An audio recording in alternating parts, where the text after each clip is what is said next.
عزیز ساتھی اور دوستوں اور بزرگوں، اللہ نے اسلام کی شکل میں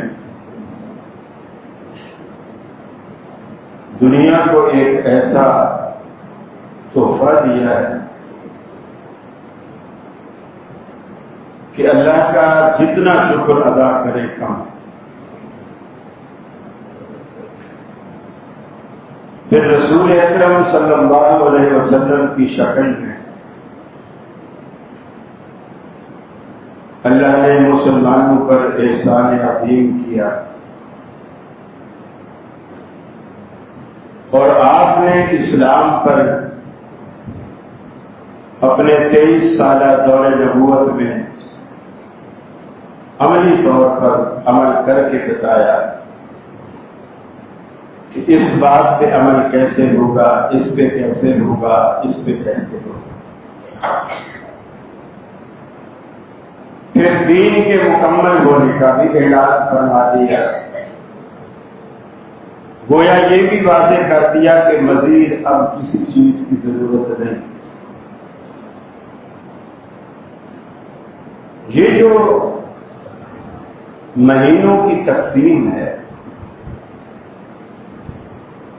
اسلامی کیلنڈر کے مہینے بھی 12، حتیٰ کہ عیسائیوں کے کیلنڈر یعنی انگریزی کیلنڈر کے مہینے بھی 12، نام الگ الگ ہیں لیکن گنتی 12۔ ہندوؤں کے کیلنڈر کی جسے آپ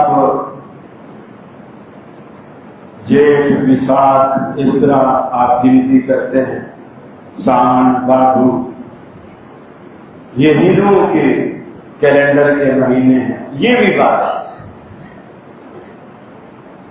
دنیا میں جتنے بھی کیلنڈر پائے جاتے ہیں سب کی گنتی 12، لیکن دنیا کے کسی بھی کیلنڈر میں 12 مہینوں میں سے 4 مہینوں کو حرمت والا قرار نہیں دیا گیا سوائے اسلامی کیلنڈر۔ حرمت والے سے مراد یہ ہے کہ عزت والے 4 مہینے، جس میں 3 مہینے اکٹھے ہیں، ذی القعدہ ہے، ذی الحجہ ہے، محرم ہے، اور 1 مہینہ الگ ہے وہ رجب۔ اب ان پورے 4 مہینوں کے اندر، اور اللہ نے اتنے واضح لفظوں میں کہا، ان عدت الشہور، مہینوں کی گنتی عند اللہ کے ہاں یا اللہ کے نزدیک 12 شہر، 12 مہینے، فی کتاب اللہ، لوح محفوظ میں اللہ رب العالمین نے جو کچھ لکھا ہے اللہ کی کتاب میں وہ 12۔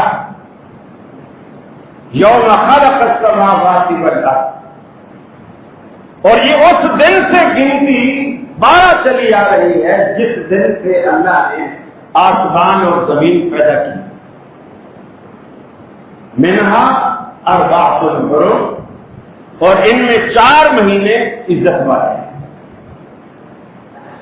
ان میں ذی القعدہ، ذی الحجہ، محرم اور رجب۔ ان پورے حرمت والے مہینوں میں ربیع الاول کا دور دور تک نام نہیں۔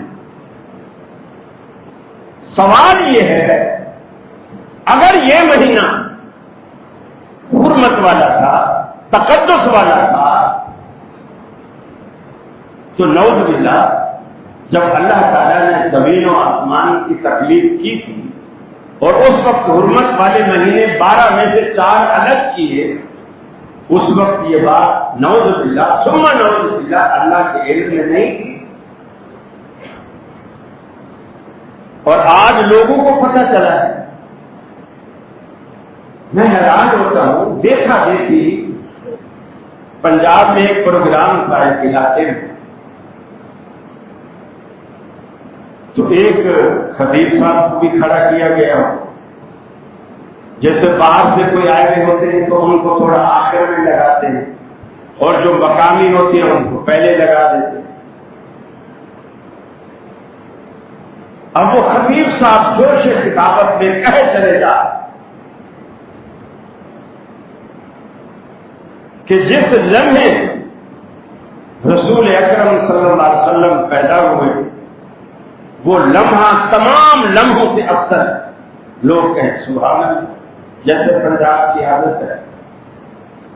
پھر وہ کہیں کہ جس دن آپ پیدا ہوئے وہ دن تمام دنوں کا سردار سب سے افضل ہے. لوگ کہیں سبحان اللہ.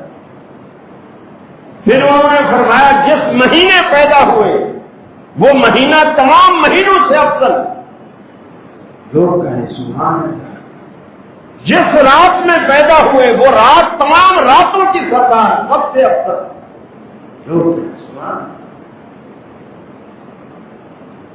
اب جب میری باری آئی میں نے ان کا کوئی نام نہیں لیا. میں نے ایسے لوگوں سے پوچھا، میں نے کہا مجھے ایمانداری سے بتاؤ دنوں میں سب سے افضل دن دنوں کا سردار کون تھا؟ سب نے کہا جمعہ. تو میں نے کہا چند لمحے پہلے جو آپ کو کہا جا رہا تھا اور آپ کو دنیا میں یعنی اتنا ہم لا علم ہو چکے ہیں، جو جتنا بڑا جھوٹ بولے اس کے جھوٹ پر اتنا بڑا سبحان اللہ بولے. جتنا بڑا جھوٹ اتنا بڑا سبحان. شاید اللہ یہ کہواتا ہے کہ بھی تو جھوٹ بول رہا ہے، اللہ پاک سبحان اللہ. اللہ پاک تیرے اس جھوٹ سے بھی، تیری اس مکاری سے بھی، تیری اس عیاری سے بھی، تیرے اس فریب سے بھی اللہ پاک. پھر میں نے پوچھا، میں نے اپنی طرف سے کچھ نہیں بتایا، پبلک نے خود بولا. میں نے پوچھا مجھے بتاؤ راتوں میں سب سے افضل رات کون سی ہے؟ سب نے کہا لیلۃ القدر. تو میں نے کہا تھوڑی دیر پہلے تو وہ رات افضل تھی جس میں اللہ کے رسول پیدا ہوئے،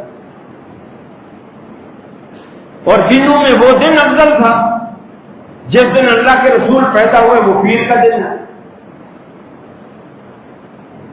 اور مہینوں میں نے کہا سب سے افضل مہینہ کون سا ہے؟ سب نے کہا رمضان المبارک. تو یہ لوگوں میں غلط سننے کی ایک عادت پڑ گئی. جھوٹ کو اتنا پھیلایا گیا کہ جھوٹ سچ لگنے لگا. آج آپ دیکھیں ٹی وی پر سوشل میڈیا پر آپ کو ڈالڈا کے اشتہار نظر آئیں گے، دیسی گھی کا کہیں اشتہار نظر نہیں آئے. دیسی گھی کو اشتہار کی ضرورت ہی نہیں. اور یہ ڈالڈا کو اتنا پھیلایا گیا.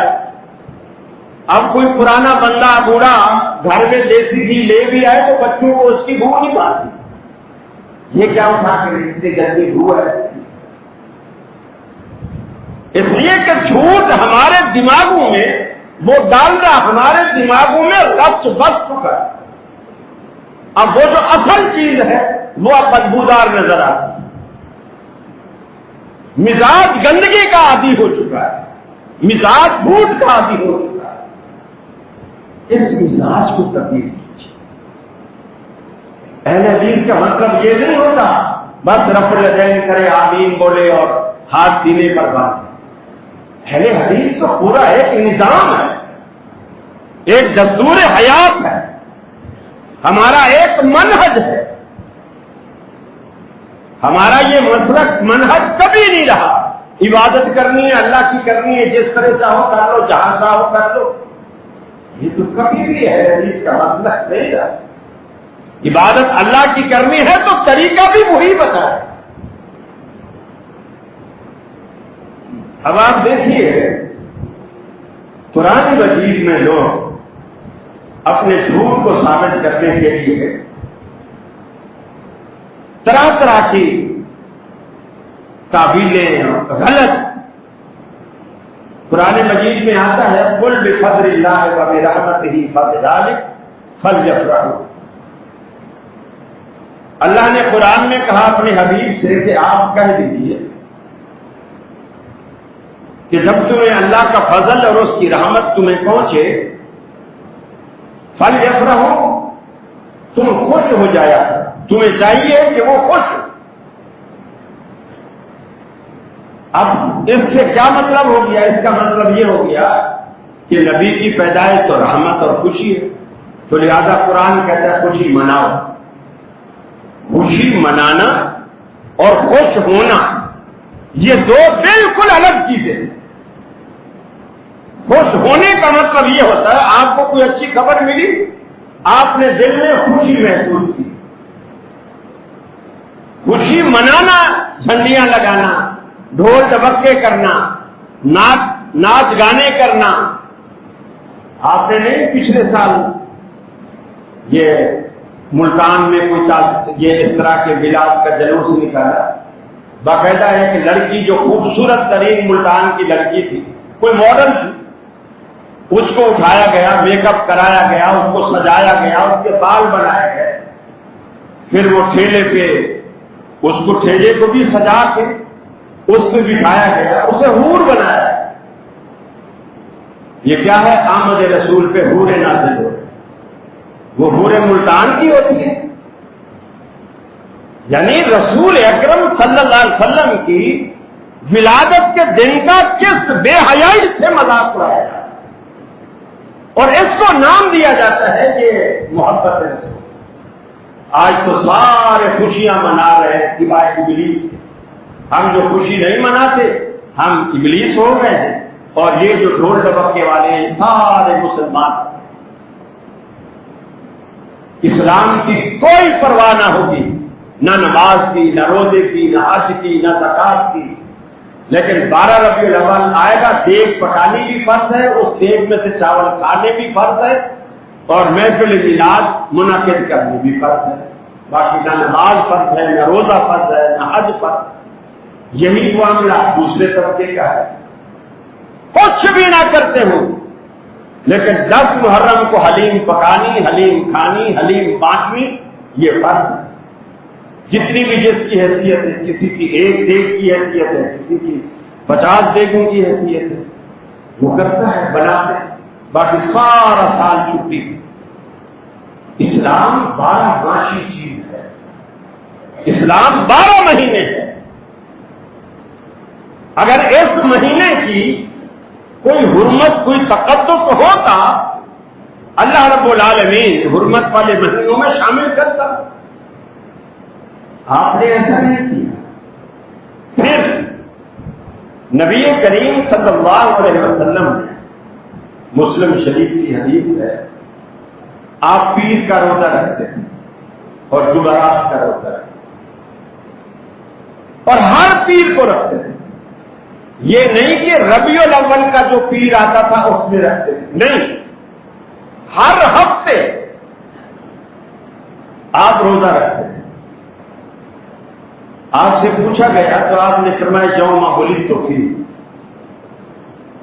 آپ نے اپنی ولادت والے دن کا شکر کیسے ادا کیا؟ اللہ کی جناب نے روزہ رکھا. اور تم سبیلے لگاتے ہو، دیگیں پکاتے ہو، کسی کو 8-10 گھنٹے بھوکا رہنے بھی نہیں دیتے، اور اللہ کے نبی اپنے ولادت والے دن روزہ رکھتے اور 12-13 گھنٹے کا روزہ رکھتے ہیں، خود کو بھوکا اور پیاسا رکھتے ہیں کہ یہ میں اللہ کا شکر ادا کرتا. پھر آپ نے دن نہیں منایا. پیر تو کبھی بھی آ سکتا ہے، کبھی پہلی تاریخ کو، کبھی دوسری کو، کبھی تیسری چوتھی کو، کبھی 10ویں کو، کبھی 11ویں 12ویں، کبھی 14ویں 15ویں کو. پیر تو کبھی بدلتا رہتا ہے. آپ نے دن کو روزہ رکھا، پیر کے دن. تاریخ کو نہ یاد رکھا، نہ اس کو کی اہمیت دی، نہ مہینے کو یاد رکھا، نہ اس کو کی اہمیت دی. پھر سب سے بڑی بات یہ اعلیٰ حضرت لکھتے ہیں فتاوی رضویہ کہ یہ بات تو صحیح ہے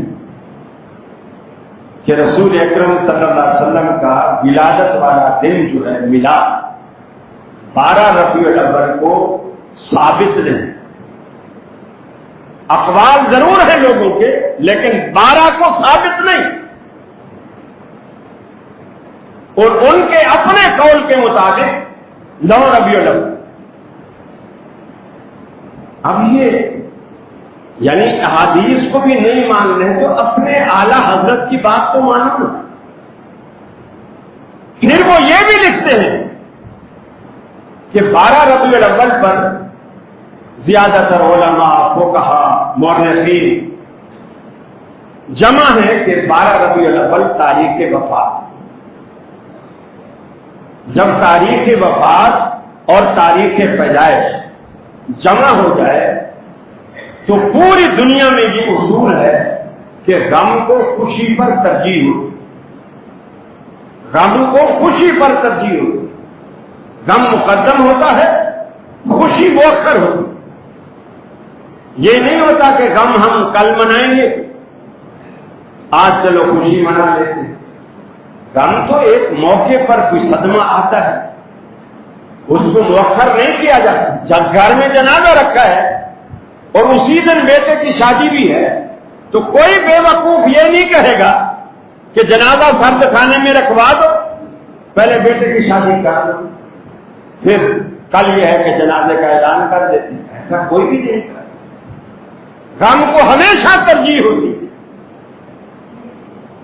اور اگر ایک دن جمع ہو بھی گیا ہے تو پھر بھی غم کو ترجیح. ایک صاحب نے کہا کہ جی غم تو وہ منائے جن کے مر گئے، ہمارا نبی تو زندہ ہے، ہم غم کیوں منائیں؟ غم تو وہ منائے جن کے مر گئے. میں نے کہا پھر اس سے پوچھو ذرا کہ نبی کریم صلی اللہ علیہ وسلم کا روضہ مبارک قبر مبارک کہاں؟ کہ جی مدینے میں. تو میں نے کیا قبر زندوں کی ہوتی ہے یا فوت شدہ کی ہوتی ہے؟ اتنی بات تو بچہ بھی جانتا ہے. اور یہ اتنی بڑی بات ہے، صحابہ پر اتنا بڑا الزام ہے کہ انہوں نے زندہ رسول کو دفن کر دیا. کوئی کسی شخص کے بارے میں کہے کہ اس نے اپنے باپ کو زندہ دفن کر دیا، اس کے لیے ڈوب مرنے کا مقام. کتنی بڑی بات ہے کہ جی باپ سے اتنا تنگ سے زندہ باپ کو ہی دفن کرے. اور اگر یہ الزام آپ صحابہ پر لگاؤ کہ نعوذ باللہ وہ رسول سے اتنا تنگ تھے کہ زندہ رسول کو دفن کر دیا. عجیب عجیب کہانیاں گھڑی گئی کہ رسول اللہ صلی اللہ علیہ وسلم کا جب جنازہ اٹھایا گیا کسی نے دیکھا آپ کے ہونٹ حرکت کر، سبحان اللہ، آپ کے ہونٹ حرکت کر. کسی نے ہونٹوں کے ساتھ کان لگایا تو آپ فرما رہے تھے یا رب امتی یا رب امتی، امت کی خیر مانگ رہے تھے اللہ سے. اور صحابہ نے پھر بھی جا کے دفن کر، پھر بھی جا کے دفن کر. فرمایا من یشاقق الرسول من بعد ما تبین له الهدى، ہدایت کے واضح ہو جانے کے بعد، ہدایت کے آ جانے کے بعد، قرآن مجید میں کھلی اور واضح باتیں آ جانے کے بعد،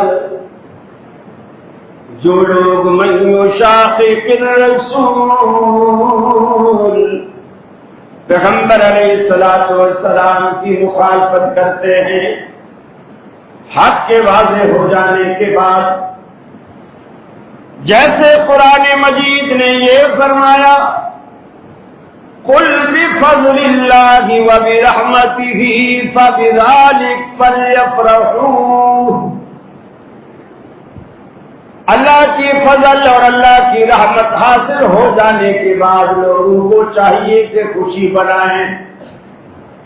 میں پوچھتا ہوں یہ قرآن مجید کی یہ آیت کس ہستی پر نازل ہوئی؟ مسلمانوں کا بچہ بچہ بولے گا رسول اللہ صلی اللہ علیہ وسلم پر نازل ہوئی۔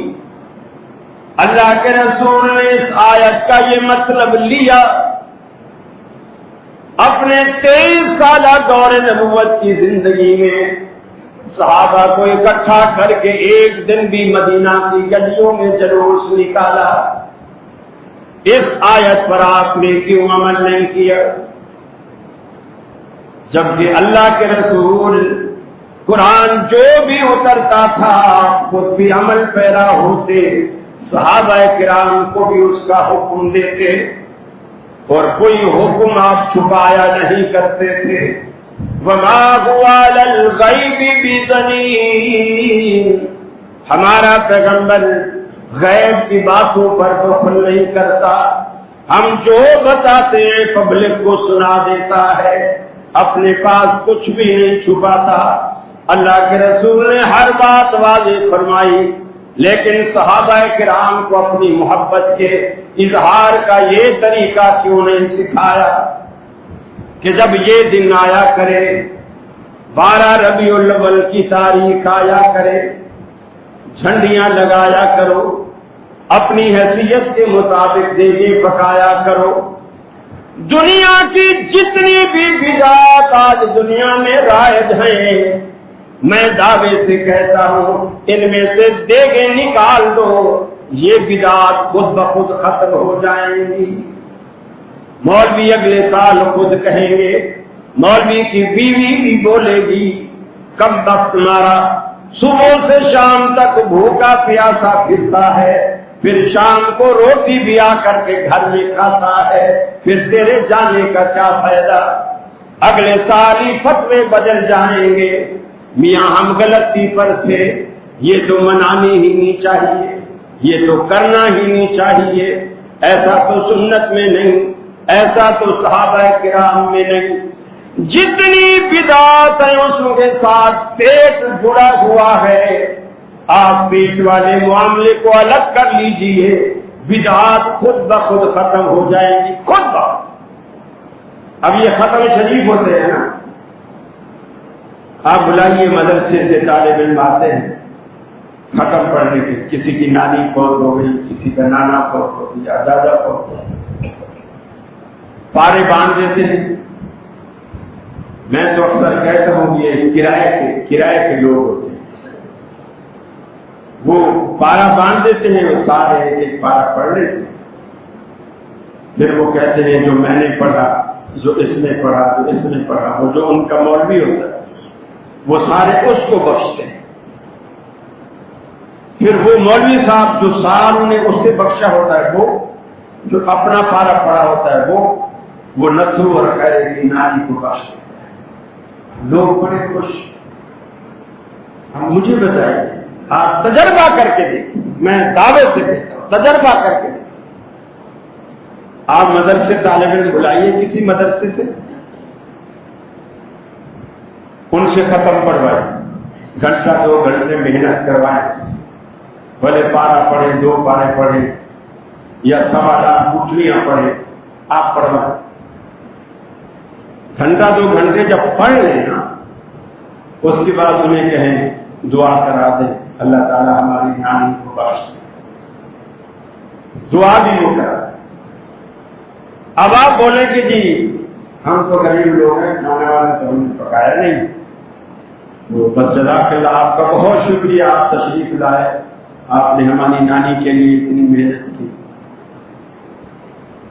پھر 10-12 دن کے بعد آپ دوبارہ جائے وہی بندہ جو پہلے بلا کے آیا، جس کو وہ جانتے ہیں، دوبارہ جائے اور جا کے بولے کہ جی پہلے نانی مری تھی، اب نانا بھی مر گیا ہے، نانی کے سامنے نانا بھی مر گیا، آپ آئیے کوئی سپارے پڑھ لے یا گٹھلیاں پڑھ لے۔ اب میں دیکھتا ہوں کہ کتنے طالب علم آپ کے ساتھ آتے ہیں، فوراً بولیں گے کہ نانی تیری مری ہے، ہم کہے کو محنت کریں، جا کے پڑھ تو اپنا بخشواؤ، تیری نانی سے ہمیں کیا لینا دینا، تیرے نانا سے ہمیں کیا لینا دینا۔ جب تک بدعت کے ساتھ کھانا جڑا ہوا، یہ پلٹتی رہے گی، چلتی رہے گی. کھانا روکے بدعت ختم. اب آپ دیکھیں نماز آپ پڑھنے آتے ہیں، نماز کے بعد آپ کو کوئی کھانا نہیں ملتا ہے. آپ آتے ہیں پڑھتے ہیں اس لیے کہ اس کا مقصد کھانا نہیں. جس مقصد کے لیے آتے ہیں وہ مقصد آپ کا پورا ہو رہا. لیکن اگر کسی چیز کا مقصد ہی کھانا ہو اور وہاں کھانا نہ ہو تو پھر مقصد تو ختم ہو. کون آئے گا؟ آئے گا ہی کوئی. یہ بدعات کو آپ پہچانیے اس ذریعے سے. آپ کھانا نکال کے دیکھیں، پھر دیکھیں اصلیت بچے گی. اصل اور نقل، کھرے اور کھوٹے، دیسی اور ڈالڈا، اس کا فرق آپ پر واضح ہو جائے. فرمایا من یشاقق الرسول من بعد ما تبین له الهدی، دین کے واضح ہو جانے کے بعد جس نے بھی انبیاء کرام کی رسول کی مخالفت کی، وَيَتَّبِعْ غَيْرَ سَبِيلِ الْمُؤْمِنِينَ، اور مومنین کے راستے سے ہٹ کر اس نے اپنی راہ بنائی. صحابہ کرام کے راستے کو بھی اس نے چھوڑا، محمد عربی کے طریقے کو بھی اس نے چھوڑا، تابعین کے طریقے کو بھی اس نے چھوڑا. وَيَتَّبِعْ غَيْرَ سَبِيلِ الْمُؤْمِنِينَ، جو لوگ مسلمان نہیں، مومن نہیں، ان کا راستہ اس نے اختیار کیا. نُوَلِّهِ مَا تَوَلَّىٰ، ہم بھی اس کی بات دور ڈھیلی کر دیتے ہیں، ہم جانے دیتے ہیں جدھر ہو جاتا ہے. وَنُصْلِهِ جَهَنَّمَ، حتیٰ کہ ہم اسے جہنم رسید کر دیتے ہیں. کب؟ جب رسول کی مخالفت کرتا ہے.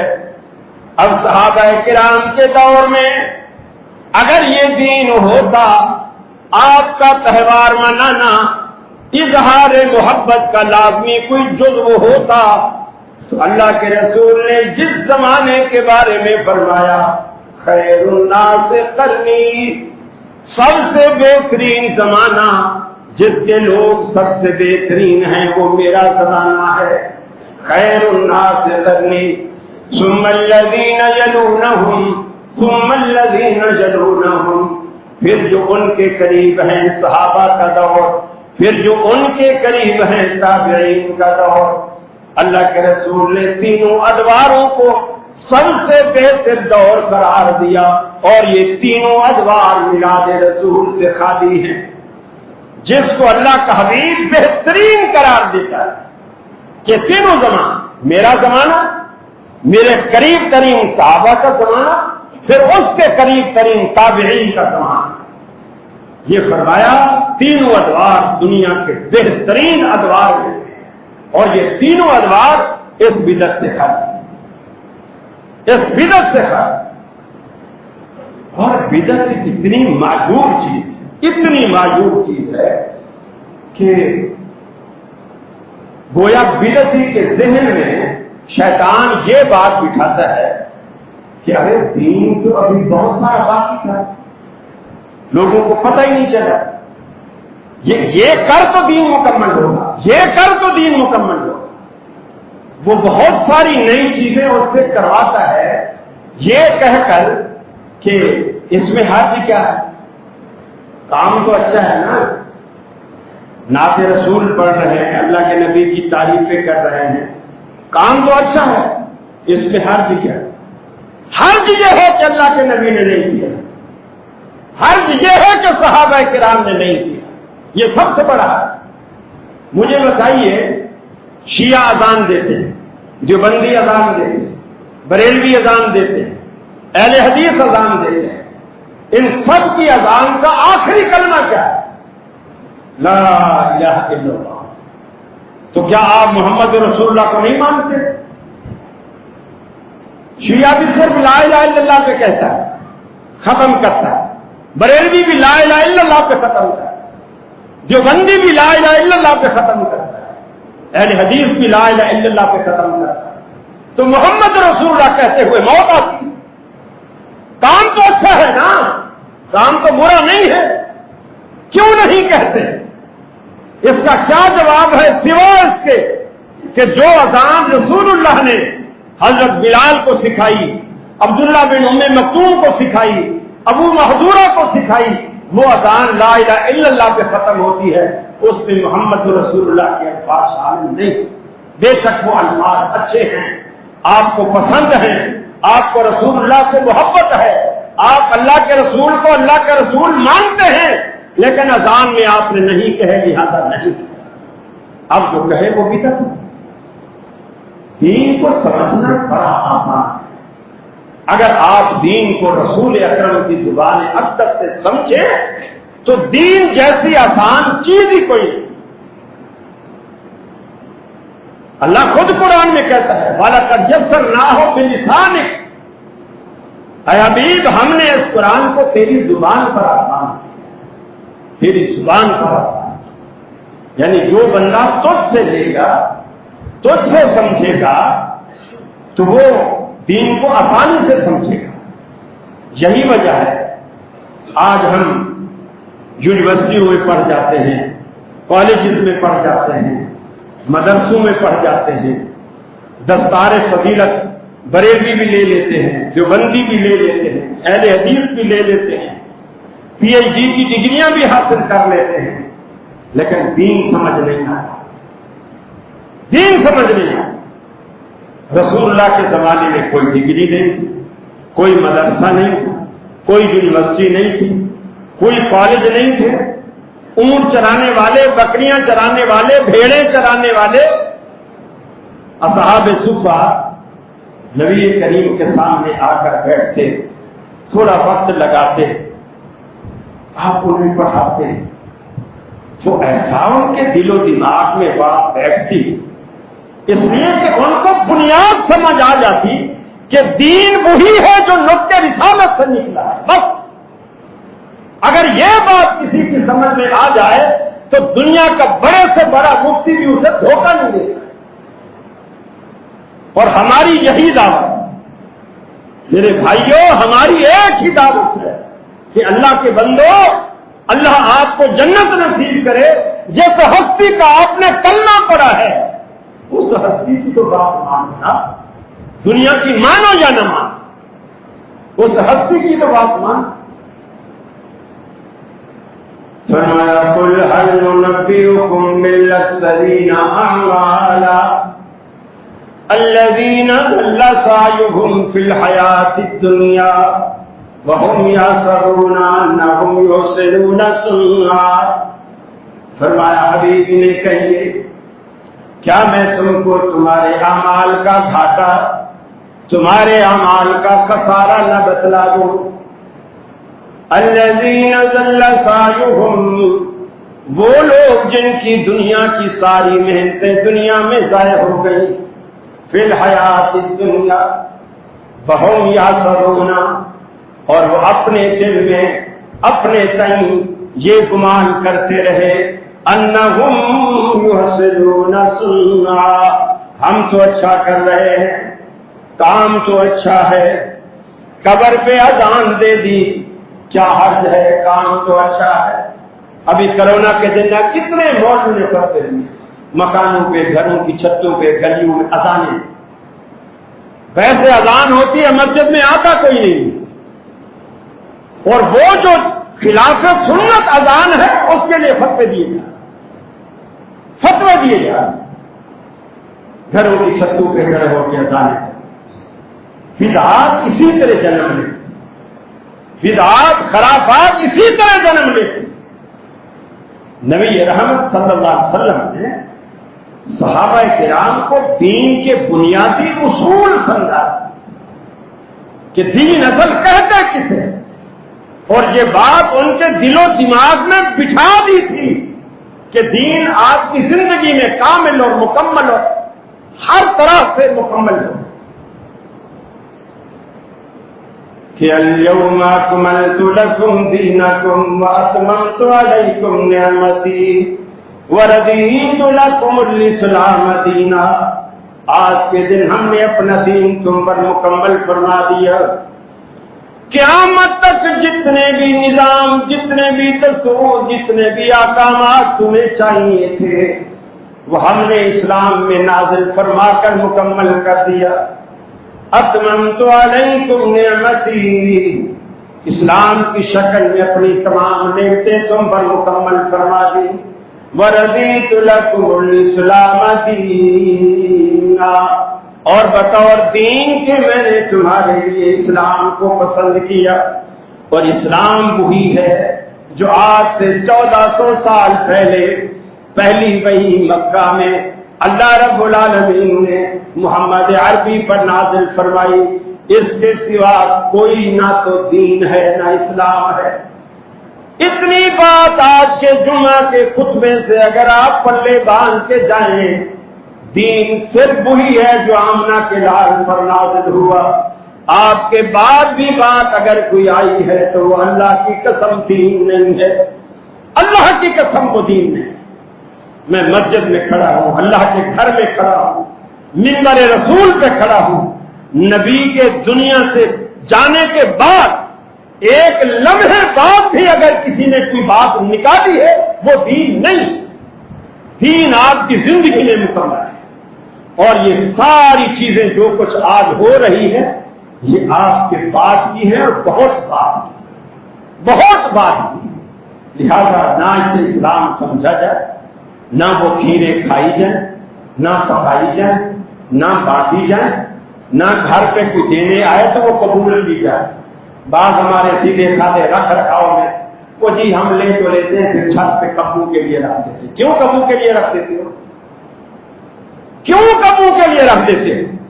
جب آپ نے ان سے لے لیا تو ان کے دماغ میں بھی یہ بات آ گئی کہ آج تو ہم نے وہابی کو بھی کھلایا، آپ نے کھایا یا نہیں کھایا یہ بات الگ۔ آپ واپس کرو، اسے واپس کرو، تاکہ گھر جا کر سوچے کہ دیسی گھی کا بنا ہوا حلوہ اس نے کیسے موڑ دیا، اس میں کیا خرابی ہے، کیوں موڑا اس نے؟ جبھی تو وہ سوچے گا۔ اگر آپ لیتے رہیں گے، باقیوں کو دیتے رہیں گے، جی چھتوں پہ کپڑے کھلاتے رہیں گے، تو وہ کیسے سوچیں گے؟ وہ سوچیں گے۔ میرے بھائیوں، ان خرافات سے بچیے، خود بھی بچیے، اپنے آپ کو بچائیے، بیگمات کو بھی سمجھائیے کہ آپ کے آگے پیچھے گھر میں کوئی ایسی چیز ان دنوں میں، محرم کے دنوں میں اور ان دنوں میں کوئی بھی دینے آیا آپ نے نہیں لینی، بالکل نہیں لینی۔ اس کا کھانا پینا سب کچھ حرام۔ اور اہل بدعت جو کچھ کرتے ہیں یقین مانیے قیامت والے دن اللہ تعالیٰ حوض کوثر میں پانی نہیں پینے دے گا ان کو۔ اور اللہ کے رسول بھی فرمائیں گے سحقن سحقن لمن غیر عبادی، لعنت ہو دوری ہو ان لوگوں پر جنہوں نے میرے بعد میرے دین میں طرح طرح کی ملاوٹیں کی۔ اللہ سے دعا ہے اللہ رب العالمین مجھے بھی اور آپ کو بھی دین حق پر عمل کرنے کی توفیق عطا فرمائے، سنتوں کا متبع بنائے اور بدعات اور خرافات سے بچنے کی توفیق عطا فرمائے۔ وآخر دعوانا الحمدللہ۔